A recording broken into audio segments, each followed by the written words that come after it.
Thank you very much, Mr. President. I think he realized I was struggling.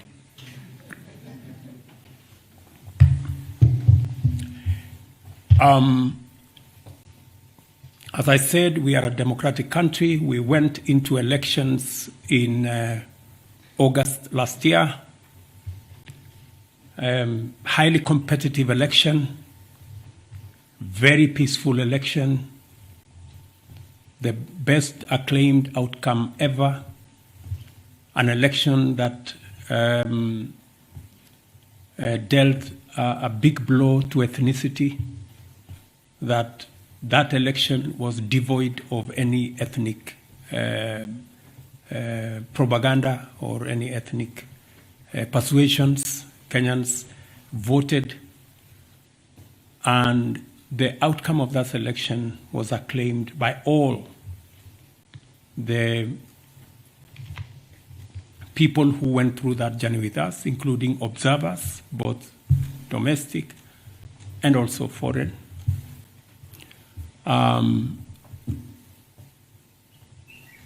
Subsequently, somehow the opposition, after 5 months, decided to make a claim that they were told by a whistleblower that possibly the results were different.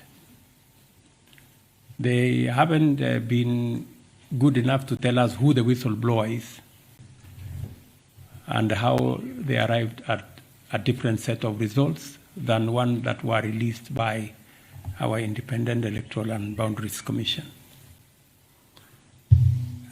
However, as I said on Sunday, in times like this, it is not a question of who is right and who is wrong. In times like this, you have to put your house in order. And as President, I owe it to the people of Kenya to provide leadership. And on Sunday, I did ask the opposition to reconsider the demonstrations that they had undertaken, because protests and demonstrations are provided for in our Constitution, but the protests and demonstrations were acquiring an ugly, violent turn that was destroying property, putting a lot of lives into risk, causing a lot of unnecessary chaos, and it was time for them to reconsider those demonstrations. I did offer them that whatever issues that they had, there was democratic, constitutional, legal channels of raising those issues using the platform of Parliament in a bipartisan manner. And that is the offer I made to the opposition. You asked me a direct question whether there will be a handshake because of this situation. I want to tell you there will be no handshake.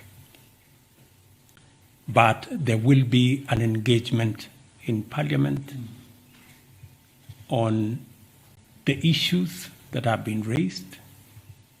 Those that Parliament can resolve, they will be resolved. And when I say there will be no handshake, I know that there is a context, like we were being told here, please have a handshake. Unfortunately for us in Kenya, a handshake has a different connotation. And that is the one that I am talking about. The handshake that brings the opposition and government into some conundrum and a mongrel and an outfit that is undemocratic, unconstitutional, and illegal. We are a democracy. And in a democracy, it is underpinned by a system of checks and balances, where you have a government and an opposition. The history we have of the handshake is where there was a fusion of government and the opposition, and the results were very disastrous for Kenya. There wasn't any accountability. The whole system went rogue, and the people of Kenya do not want a situation where democracy is undermined. Democracy is, the system of checks and balances is undermined. Kenyans want a democracy where the system of checks and balances works. I am a great believer myself in a system where there are robust checks and balances.